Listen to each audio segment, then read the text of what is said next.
Risk attitudes in the startup process. Now let us understand first what is risk attitudes. Risk attitude infers in specific states of mind of perceptions that various people have under uncertainties relating to a decision. Risk attitude is not backed up by evidence and changes from person to person. So there are three types of risk. First type of risk is risk aversion. Risk aversion is a type of attitude where an individual gravitates towards certain as opposed to uncertain events.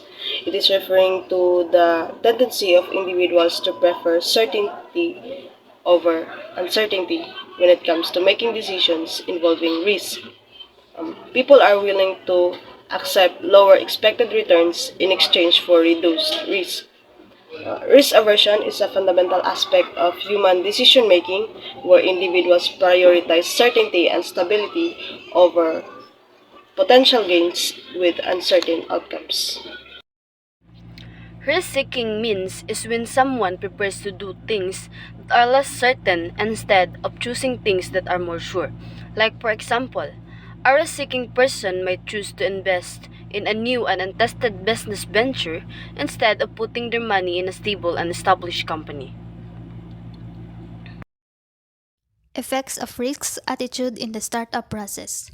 Risk attitudes have an impact on not only the decision to become an entrepreneur, but also the survival and failure rates of entrepreneurs.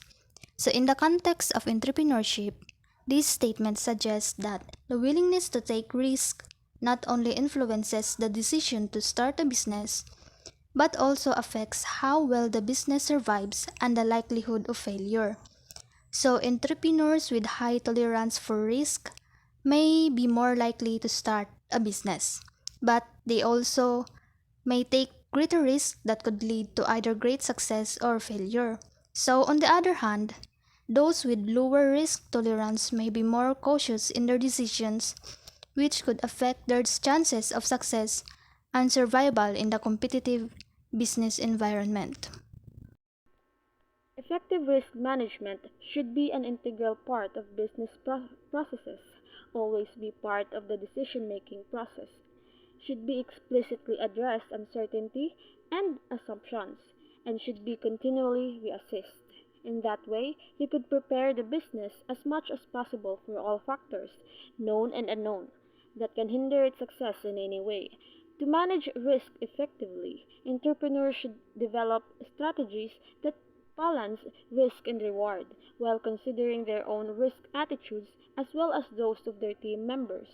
This may involve conducting thorough market research, creating contingency plans, diversifying investments, or seeking external funding sources.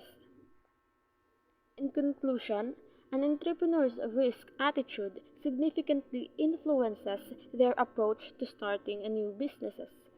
By understanding one's own risk tolerance and making informed decisions based on that understanding, entrepreneurs can better navigate the challenges and opportunities that arise during the startup process. And of course, that is with consideration on managing risk. Thank you.